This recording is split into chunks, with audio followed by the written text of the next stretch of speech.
Did you know this podcast is powered by Acast? Acast is the home of podcasting. For creators looking for freedom to grow their listeners and make money too. And creative brands looking for smart ways to advertise. Podcasters and advertisers in the know Acast. It's time you did too. Visit acast.com to find out more. Acast, for the stories. Andros's mum gets a job at Everton and the Champions League returns. Crumble all round. Welcome to the Football Ramble. It's Tuesday, 14th of September. I'm Kate Mason. I'm Luke Moore. And I'm Pete Donaldson.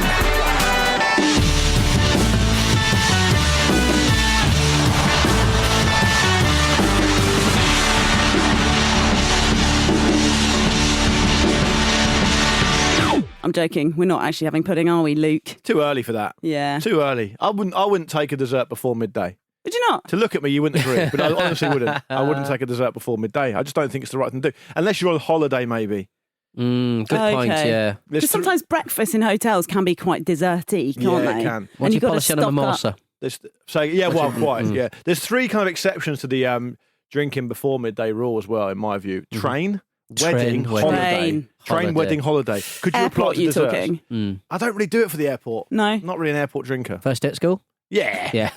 Every year. Tradition. Tradition. You're from Portsmouth. Are you mad? Let's wet the baby's head. I'm the baby. Oh, by the way, speaking of that, Yes? I had an absolute revelation the weekend. We are recording. Yeah, it was disappointing. The listeners are going to like it. So I always thought that I was born on a Saturday afternoon at 3 o'clock, opposite Fratton Park, when Portsmouth are playing at home. Yes. And I was born at 3:02 on a Saturday, 20th September 1980, and the hospital is right opposite Fratton Park. Okay. My wife, understandably bored of hearing that story for the 400th time, looked it up. Pompey were away from home that day. My whole life has been shaken to its very core. They're away from home. I genuinely didn't know that, and I hadn't checked for about 20 years. Gutting. Absolutely gutting. Your entire life is based on a lie. They were away at Hull City. And if I had not known that, I think if I had known that, I don't know if I ever would have started on the ramble. So I'd have been like, it's not destined. I'm just looking at It's a near miss, the official for the listeners. the official Matchday magazine for the Tigers. It's a nice looking. What is that? 20th September 1980. Yeah, it is. Yeah. So that's why Marvel. Fast. Jesus. He was. Peter's part internet. That was my Marvel origin story, and it's now proven to be a myth. Lie. It's all right. We can come up with a new one, I reckon. Where were you? I'm sure the listeners can. Yeah, all right. Send them in. Show a Football Ramble. Don't do any drawings. Come. We don't need drawings. Oh, we do. No, drawings are fine. Jingles, though, we seem to be rejecting them in favour of Pete's lovely jingle. It wasn't my decision. It was Marcus. Later. He doesn't want the listener jingles. He wanted the Pete jingle. Marcus hates the listeners. He hates the listeners. It's so. Yeah, we've talked about this before, haven't we? We shouldn't say that. He's not here to defend himself. It's not fair. Marcus, write in. Show at footballramble.com. He's back tomorrow, I think. He'll set the record straight. Yeah, he will. If it takes him half an hour to do so. He's been having a wild old time. Also having a wild old time is Andros Townsend. What a bloody strike. Yes. It reminded me of that one against Man City, but then I looked that up and that was actually way better. Much better. Yeah. I was like, oh, this is almost exactly... No, it's not. Is it fair coverage to say it was good, but do you remember the better thing you did? I apologise. It was a lovely Andros. goal. But it was great because you did. It was that lovely thing of it's the second goal, was it, for Everton? And it's that lovely thing of you're just watching it, you're sort of idly watching it. You're like, oh, he's not gonna. Oh, shoot. And then he bloody did. And they never listen normally when you shout at the telly. He hit the post as well a bit later on, which was with an absolute peach as well. He's such. I do like that player, but he just strikes me as being a real confidence guy. Yes. I was saying earlier, if he was a bit thicker, I think he'd genuinely be a better player. Pete's theory is that Andros Townsend, you've probably heard some of his output on media, on the radio, something like that, and you think he's actually quite an intelligent guy, which is a nice thing to say. He's too worrisome for me. Is there a link between intelligence and being good at football? Because Patrick Bamford's apparently very intelligent and he's having a great time. Surely the argument is there's different kinds of intelligence, yes. right? And probably the dream is that you've got an equal quantity of both. Yeah. Just don't think about it. Don't worry about it. If Patrick Bamford was less intelligent, would he have scored on his debut against Andorra? Possibly. It's possible. Possibly. He might He's have too committed busy more. thinking about angles. His mind's like angles and projectors. Well, did you read that Andros Townsend piece in the Players Tribune from Andros Townsend, where he's just like going, I was just having a terrible time. I was having loads of troubles in my personal life. But the thing that really reignited my career was literally being Andres Villas-Boas just switched wings Just put me on the other wing, and my career really took off. So it's like almost like a football version of feng shui. Yeah. Like you move the sofa from one side of the room to the other. Get the bin out the corner. Yeah. That's what it is. So, but move Andros to a different part of the pitch. Yeah. Do you think he was like, oh, it's quite similar over here, but it's new. It's something new. Exactly. A change is as good as a rest. Big fan of Pokemon, Andros Townsend. Is he? Yeah. Okay. All of the young men are. I saw that. All of the young men are. You know, those young men. You can still Pokemon. find them. They've got names. They seriously are. Yeah. The triathlon lads, they all had them. Yeah. The thing that supposedly got him up for this one was his mum showed him a compilation of his goals. To prove that he could score goals. Well, I just want to put my arm around him and go, don't worry about it, mate. It's fine. He also says that Rafa Benitez is kind of hammering him to... Well, he said that Roy Hodgson was always on about defending. Right. But Benitez is on about the other stuff. Please, we don't have any. We don't have anything to put the ball in there. He's only scored 32 league goals in his whole career, so it can't have been that much of a compilation. If you're listening, Andros, maybe skip that bit. No, I was just thinking you need a bit of carrot and stick. Yeah. Maybe. That's an entire Evanescence song, isn't it? Yeah, really, it is. that's about it. Yeah. I enjoyed the game very much, by the way. It was one of those games where the first half you're like, oh, it's Burnley, and it's going to be boring. But they kind of almost got to a point where they dominated the first half so much that Everton, who've got a notoriously fickle crowd, a very, very hard crowd when it's not going for them. So many ex-players have told me that. Even some ex-referees have said it's the hardest place to referee. It's a really difficult atmosphere, or can be. But they got to the point of Burnley where they were about to turn the crowd, particularly when they scored just after half-time. Yeah. But yet again, they could not hold on to it. They've got a terrible growing reputation for not being able to hold on to a lead, not being able to play for a full 90 minutes, only really been able to do it for an hour. They did this at the start of last season as well. From memory, it was a win against Crystal Palace and then predictably a win against Arsenal that meant they kicked their season. I think they won 2 of their first 7 or 8 or something, Burnley. Started the season really badly. But I felt like the amount of dominance they had in the first half, not converting that into enough goals, and then not... Because in the Premier League, really, if you're dominant, you've got to score. It's really bad if you don't. And I know they scored after half-time, but straight away they got pumped and they conceded another and then another. You could be charitable and say the Townsend goal, which is a goal from nowhere, just killed them. Yeah. But at the same time, there's a lot of players around him. He didn't really get that close to him. Yeah. So it's one of those, I think. Yeah, right. So 3-1 the final score there, and those 6 second half minutes were pretty disastrous, I guess. Yeah. and turned the tide, didn't it, really? Do you know what would fear? If I was a Burnley fan, what would fear me most would not be that second goal, would be that third goal. Because Burnley are normally they're so compact normally. They know their jobs. And Dyche spoke quite interestingly after the game about how he didn't think it was the fact that Everton changed it. He thought that Burnley was a little bit too reactive, didn't get on the front foot, didn't assert their dominance once they scored, and they got caught out. That third goal, for me, is very worrying. Damari Gray had the absolute freedom of the pitch, and I thought the pass from Decore was amazing. The first touch from Damari Gray was amazing as well. That went underrated. They didn't really mention that on the coverage, and it just took it perfectly into his stride. Didn't need to break his stride. Then he was able to do the business. And Pope made a couple of other good saves as well. I was going to say that. He had a good game. Yeah. So it's worrying for them. He had a good game. And it's also, I suppose, uncomfortable for Burnley to act as supporters of Everton's new transfer policy. Mr. Murray Gray brought in for, 1.7 million. Obviously, Andros Townsend coming in on a free. I like the fact Gray's been a great sign so far. He's been fantastic for them. Townsend also did. I don't know if it was in the Players Tribune article, but it was around the time he signed for Everton. It might have been one of the interviews he gave, because he's obviously on the media quite a lot. He said something like, I know there are loads of football people out there who don't think I can do it anymore at this level, and that's the motivation for me to go and do it. Stop reading the reviews. Stop reading the reviews. It's from you, that, Mason. Yeah. I don't read them, guys. Stop writing them. So I just thought it was an interesting game for a Monday night. Burnley, there's nothing scientific about it, because I know that, like I said, they had this poor start last season. I also just think that they might really struggle this season, chiefly because they don't score enough goals. I mean, they stayed up last season with 33 goals. I mean, it's obviously much, much lower than 1 goal a game. I know that Palace have stayed up, I think maybe scoring 31, and Huddersfield, weirdly, I maybe got this wrong, but I'm pretty sure I haven't. I think Huddersfield stayed up in their first season in the Premier League, scoring 28 goals, which is unbelievable. But that doesn't happen very often. You need to score more. And also, if you're only going to score 1 every game, if you're lucky, statistically, you're going to have to defend a bit better.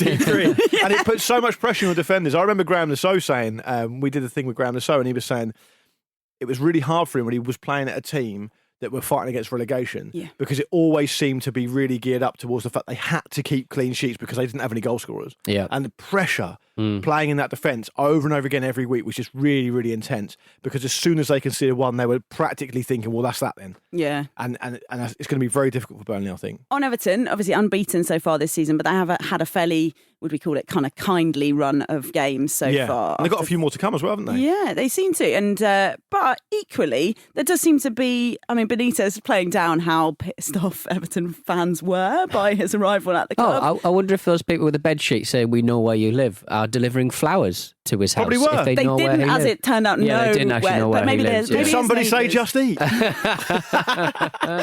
Yeah, he said it's a bit of a noise going on around the club, but actually people all they want is for the club to fight for the sorry, that's such a basic thing to say, but you know what he's saying. Really happy for him. Austerity Benitez. I mean, once again, he's joined a club. Massively. Once again, he's joined a club where they've sort of went, you can't have any money because we've got a stadium to build. Yeah, but they just didn't sell enough players. But I think Benitez is going to have a great time at Everton. And I think Everton fans are going to very much enjoy him. And I am terribly jealous. Salman Rondon came on as well. Terribly jealous. Lovely.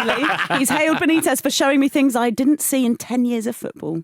What can those things be? I think when a player says that, it is nice, but I think when a player says that, we have a right to say, okay, what? Yeah, I know. And actually, to be honest, that's a failure of the interview, isn't it? Yeah. Why are you not asking the follow-up? Because I want to know. Oh, he just switched wings. Yeah, he just put me on the other wing. Yeah. Benitez, for his part, said, you couldn't ask for a better boy on and off the pitch. Boy. So it does sound a little bit as though he's been showing him some sort of dog-based training drill. Good boy. Sit, Ubu, sit. Good boy. I've said this before on the show, and I kind of stand by it. I don't know why Newcastle United fans don't just come out and say, listen, we like Rafa Benitez. We like the cut of his jib. We think he's a good guy. He's a charming guy. Does an interview after the game. He seems fun.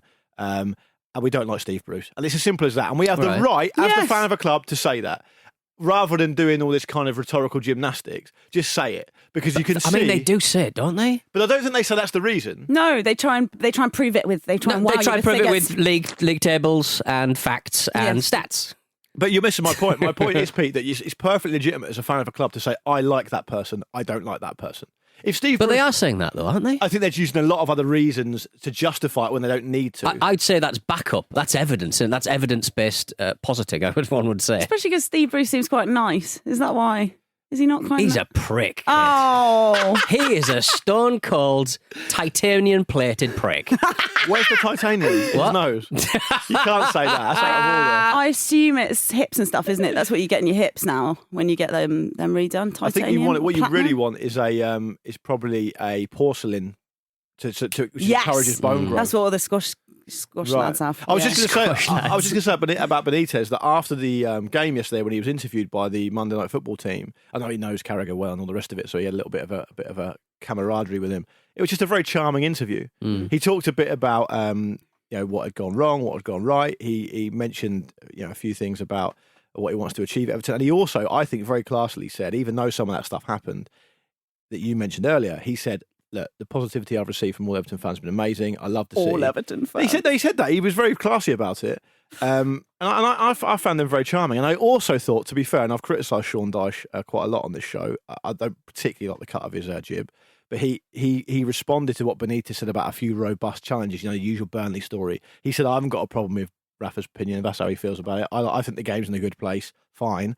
He wasn't kind of chippy about it because one of those tackles in particular, given that what's happened with Andre Gomez in the recent past and what we saw of Harvey Elliott. He should have scored, by the way, Gomez. He should have missed that. Yeah, he should have. I thought it was a little bit robust, and of course the referees are letting the play go a lot more these days, which I actually like. Yeah. But anyway, I thought all round it was a great night for football, is what I'm trying to say. Luke Moore says, sacrifice these protected little Premier League footballers at the altar of my entertainment. No, I think that if you're going to take the King's shilling, you're going to take Richard Keys' shilling.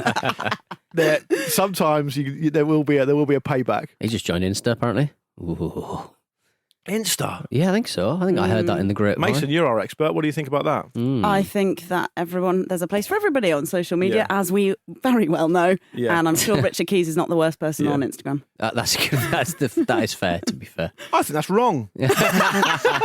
Actually, no, he is. So look, we think Everton have a chance to do decently this season, don't we? Let's look a little bit at Leicester. I think you talked about them yesterday a bit, but not dramatically. Busy weekend, Kit. Busy weekend. It's not a criticism of the running order, which is beautifully put together. This section is called James Maddison thought he got away with it. He didn't. 1-0, obviously, City beat Leicester, but Leicester didn't look too bad. I think one player that we wanted to talk a little bit about is James Maddison and where he's gone. Most recently, speaking of Instagram, he did appear on there calling himself a certified lover boy, but looking quite lonely. Yeah, so this is interesting because we discussed this before the show, didn't we? We talked about how if players lose form, which Maddison has, my opinion would be that he probably needs a little bit of time out the side. I know that a lot of Leicester fans, for example, are crying out for Ian Atcher to come in because he's looked really bright when he's come on, and Maddison's not creating chances. I think he's now 15 games without a goal or assist. Yeah. And he got booed off, didn't he? Yeah, by some people, I think. Booze, but booze that nonetheless. But it's interesting how you interpret that, because you could argue that they were booing the decision for him to come off because they like him. Because he's a very popular player there. But I don't know. I wasn't there, so I can't say. Okay. But his record at creating chances has been generally pretty good. Anyway, that's a long run up towards saying that before the show today, Kate, you and I were talking about how whenever a player loses form, a lot of pundits will say, "Well, he's just got too many other interests," and that's why. They say that though, so they're concentrating on this, fashion brands, God, and whatever. Rashford. But Kate was looking at a picture of James Maddison, an Instagram photo on his account, looking really lonely, and she went, "I just don't think he's got enough interest." Which may be true, because he did look really lonely, just standing there on his own with a sad look on his face, trying to be like Drake. And listen, I like Drake. He's all right. I like Burna Boy. I can't name any of his songs, but I'm sure he's great. He's not a great football player. No, you've got to be positive. You've got to be confident. Well, look, he was connected with the move away over the holiday in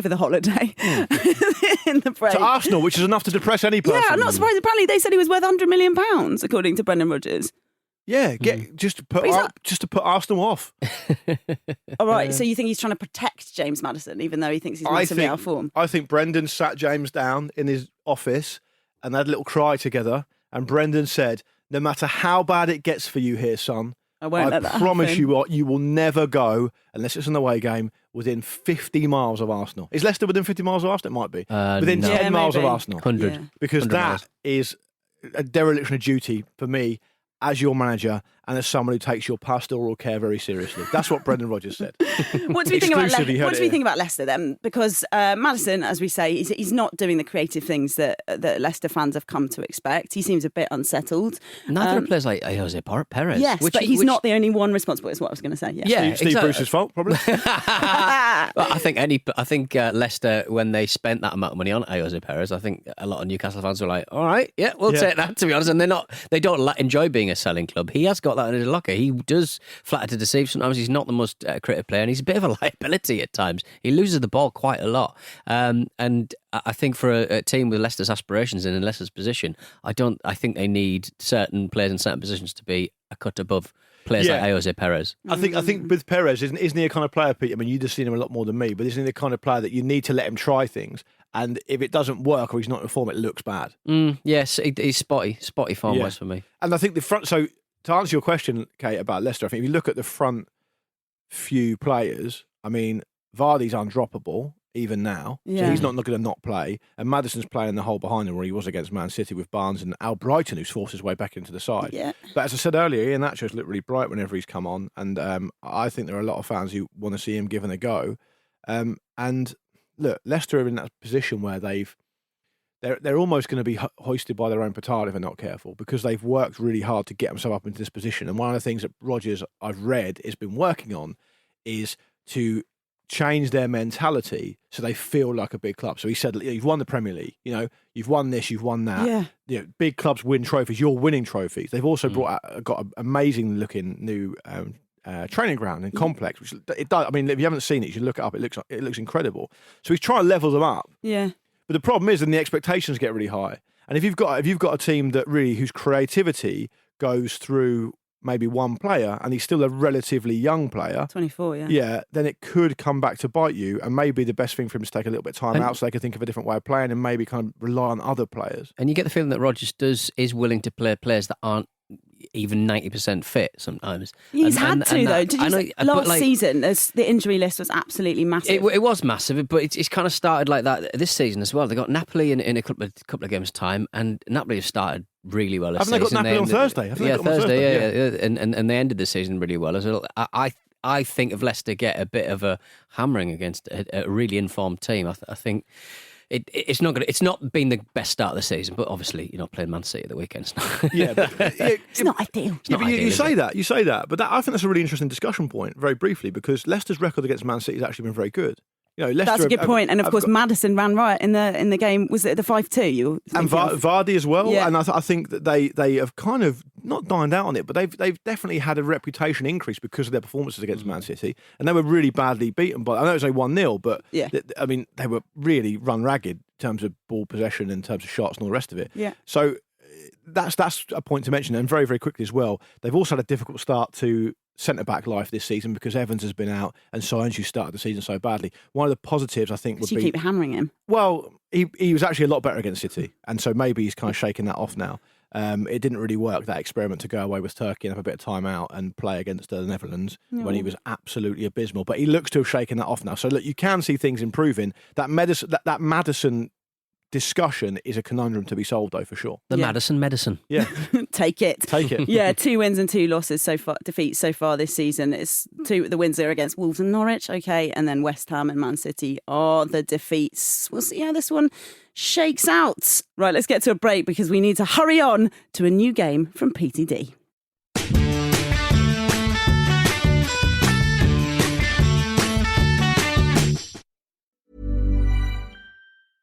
Did you know this podcast is powered by Acast? Acast is the home of podcasting. For creators looking for freedom to grow their listeners and make money too.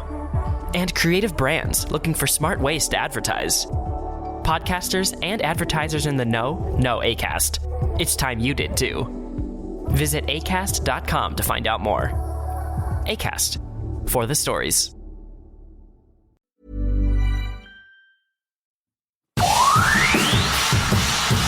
Now, a well-placed source has told me that you celebrated the win over Borussia Dortmund in the dressing room by doing an impression of Chris Kamara. Is that right? Unbelievable, Jeff. Unbelievable, Jeff. That is uncanny. Welcome back to the Football Ramble with me, Luke and Pete, in your ears. It's time now for some of these. If you've got something for us, showfootballramble.com. Oh, indeed. I don't like it, all the Pete voices. I've said it before. No, you said you did like it. No, I don't like to think of 6 of them knocking about. Room for the Pete. Kissing. Yeah. Tops off? Tops off? Yeah. Okay, there's an email here from a listener who wants to remain anonymous. I don't know why they want to remain anonymous. This is going to be spicy, isn't it? Tell us. Not really. What does Mr. Anonymous say? Perhaps because he's not a horrendous show-off like the rest of us. He doesn't want to have his name on it, which is fair enough. He's picking up on the discussion we had yesterday about the reason for the Watford own goal. I suspected that Sierralta may have had the sun in his eyes, and that's why he did it. Generous. And this emailer has got in touch saying, "Hi guys, I'm just getting in touch regarding the photons in eyes gate that caused the own goal at Vicarage Road. I'm a construction engineering student, and yes, the sun is a factor when it comes to which way buildings are placed on a piece of land, and it's called sun study. It's a feature that you find in commercial CAD software that is used for structural or architectural design. By entering the coordinates of the site, date and time, you will be able to see exactly the path of light from the sun and the shadows on a building, and you could even create animation of sunlight and the shadows moving during a set time period. One of the uses in countries with cold climates to find the optimum placement of a building to get the largest amount of sunlight through the windows during the winter periods, which is important for mental health and also seen as a small energy saving measure." So why didn't they do that with the gherkin? For example, do you remember? Or was it the gherkin, or was it the walkie-talkie one where it was like burning up cars? Burning a car, yeah. Get in touch with Anonymous. Maybe he'll tell you. I just think that if they were building a new Vicarage Road now, they would take that into account, and therefore the goal yesterday, the goal at the weekend wouldn't have been conceded, and it could have affected their whole season.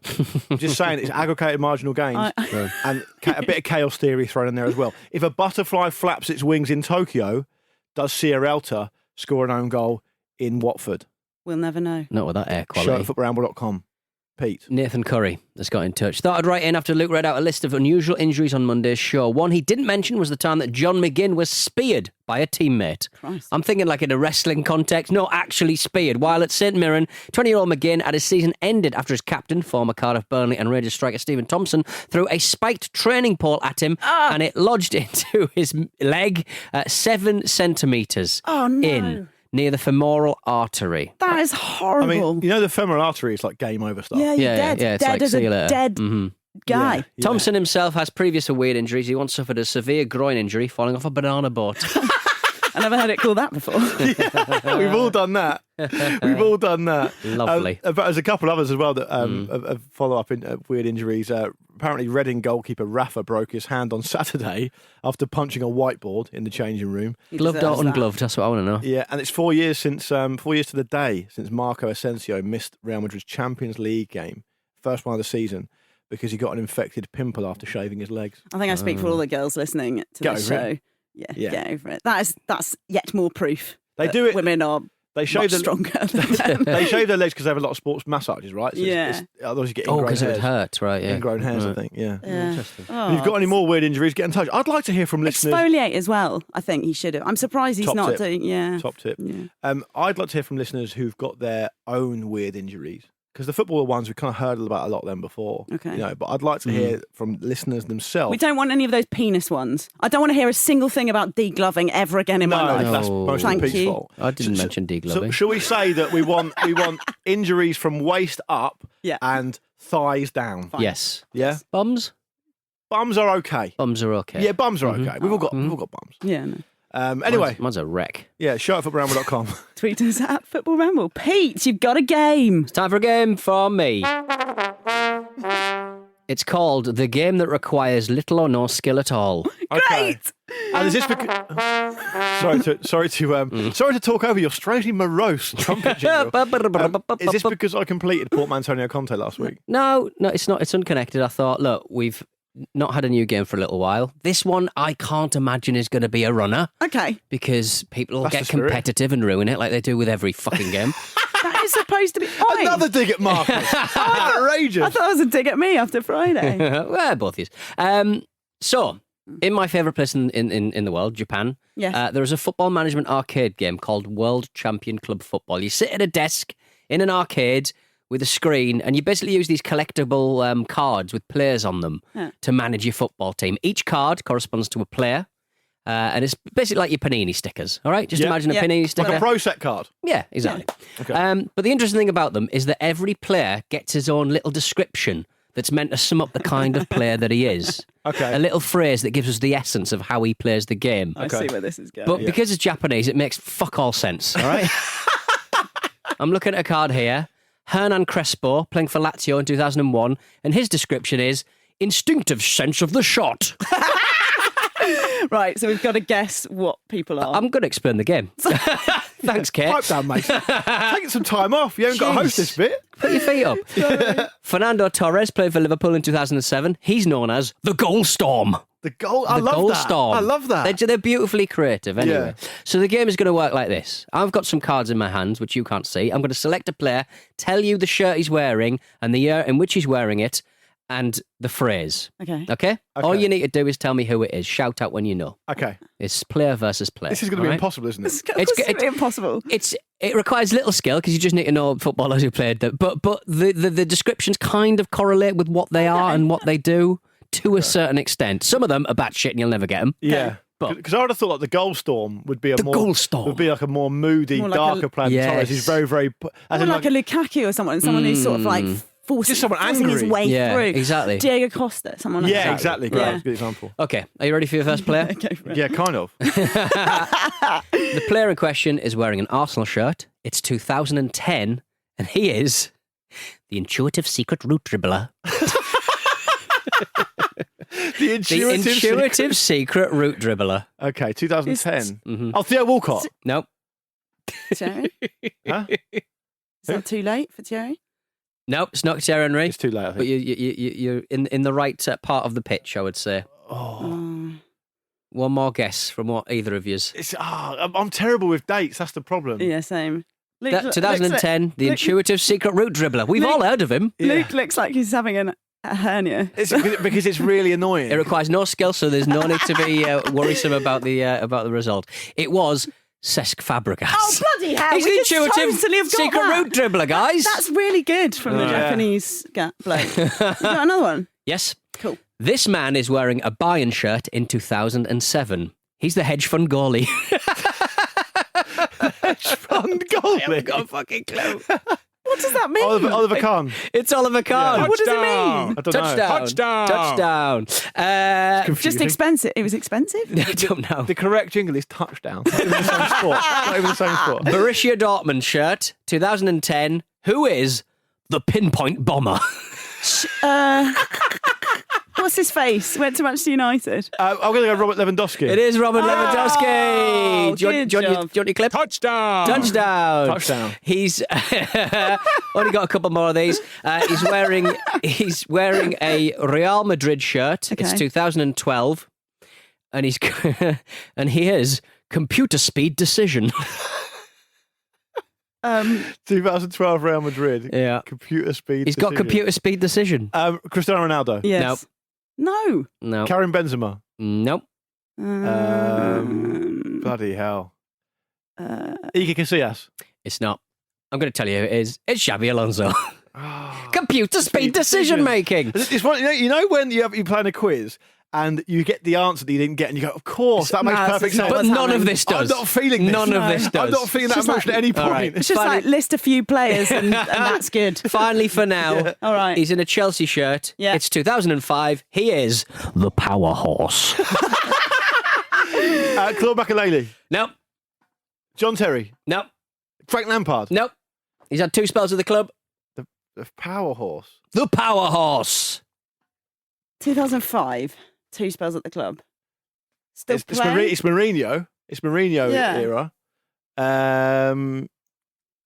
Still playing? Didier Drogba. It is Didier. Damn it! Touchdown! Good job. Touchdown! 3 Right. touchdowns! Yeah, you've done all right there. Luke's had 3 touchdowns. It's a mental game. You can buy these cards if you want on eBay. They're insane, and I love them so much. Thank you very much to Fatista Zone for the cards. He teaches you how to play the game, which, unless you speak Japanese, is impossible. It's a mental game in a lot of senses of the word. In more than love one that, respect. Good job, Pete. I think that's going to run. What do you reckon? I like it. Yeah, all right, cool. A few more to wrap up from the weekend. Second round of fixtures in the Women's Super League. Man City again slipped up after their exit in the Champions League qualifying in midweek, losing 2-1 to Spurs. But did they really slip up? Because basically a blatant handball was the cause of the Spurs win. And there's a VAR conversation now again, right? Because Emma Hayes was talking about it, wasn't she? Yeah, although to be honest... The girl did jump up like this. That's not really a listener's thing, but, with her arms fully in the air. So I'm not sure VAR should really be required to pick out that. Isn't that an interesting point? Because a lot of the time people will instinctively go, shit decision or missed decision, VAR. That doesn't actually solve the problem. The problem is it needs to be that the referee's going to be good enough. And we have that in the men's game as well. I mean, there was a lot of, I think Stuart Atwell got a lot of stick at the weekend as well over in the Premier League. So, yeah, it's not always VAR to be the solution. But Emma Hayes, I thought, made a really interesting point back end of last week, saying that really people are now getting used to seeing VAR at top level football. We really need it as well. So I kind of agree with that. They don't even have goal line technology. Exactly, and there's no excuse for that. Yeah, absolutely no excuse for that at all. That's basics. Yeah, it is. Rosayane, it was the girl threat, the tactical genius who just used her hands to dunk it into the net. Hey, look, I'm all for it. Obviously. If you can get away with it. Yeah. I also saw Steph Houghton was dishing out signed bars of Cadbury's chocolate in Manchester Piccadilly Stadium at the weekend. Station at the weekend. Oh, right.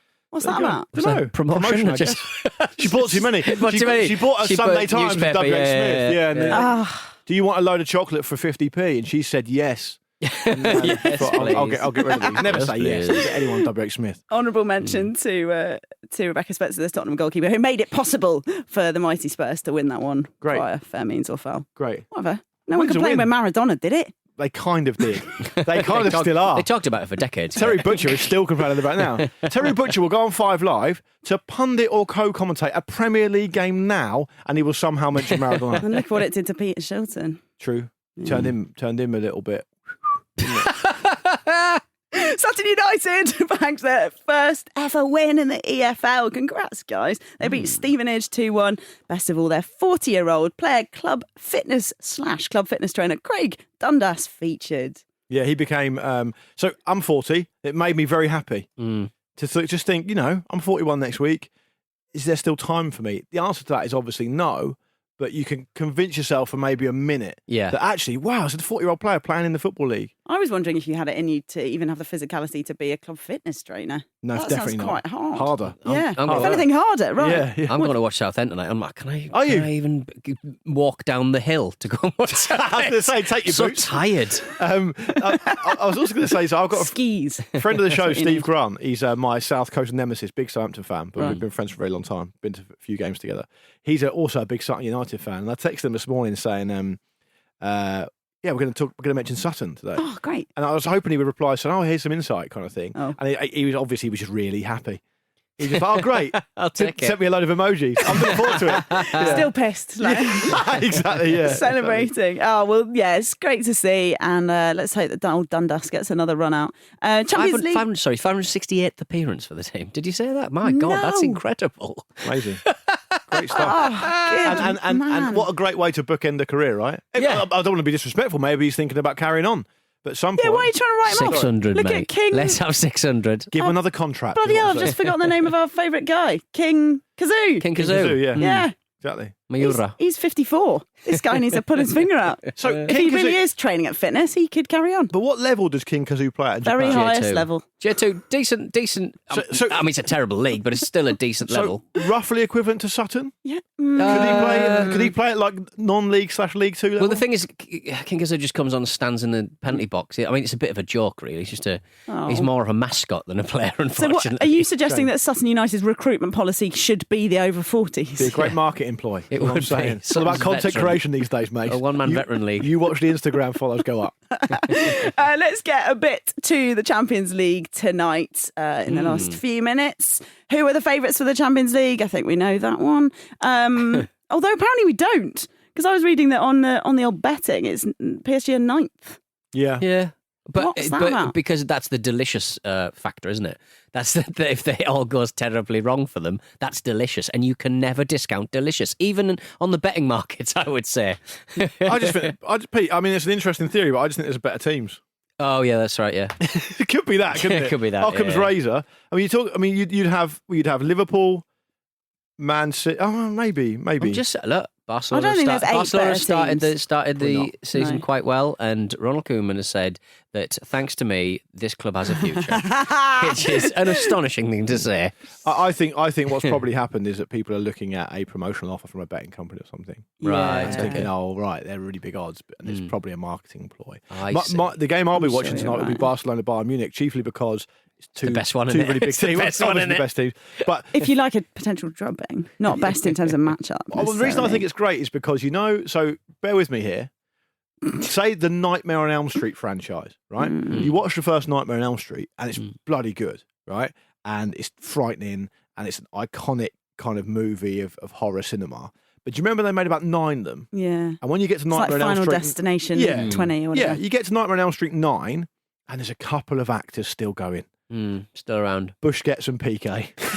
Guttenberg. The rest, you think, okay, they're kind of still doing it. I fear for them. I really do. I think Bayern Munich, if you look at the first team Bayern will put out tonight, it looks like a pretty good team. Yeah. And I wonder if Barcelona will be able to deal with it. So listen, enjoy Barcelona 1, Bayern Munich 0 after I've said that. Yeah. But that'll be the game I'll be watching tonight for sure. I don't think Bayern are going to get beaten. They've got the longest ever unbeaten streak away from home in the Champions League.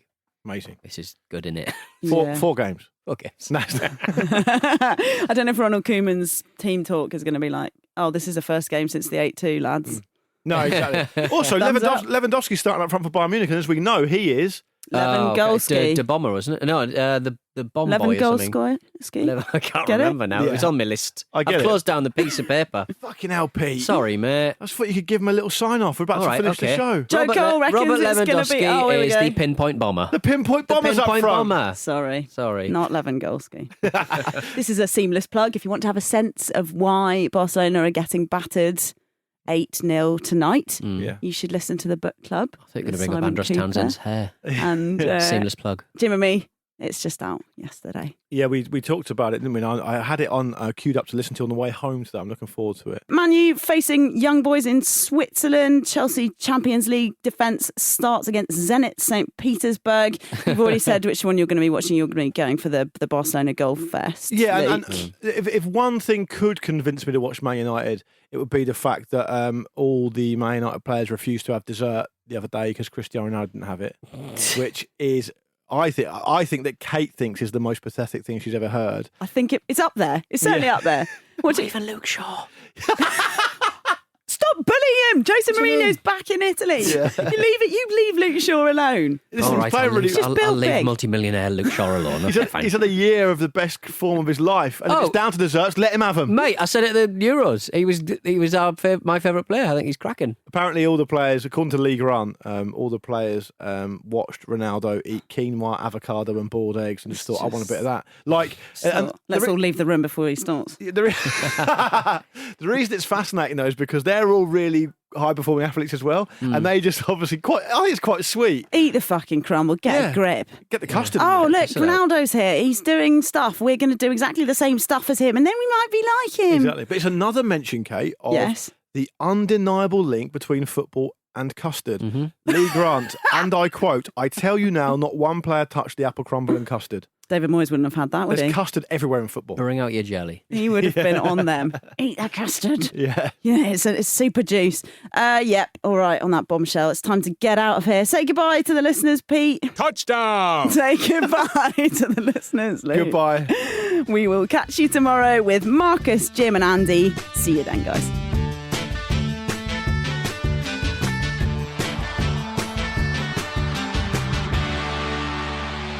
The Football Ramble is a Stack production and part of the Acast Creator Network.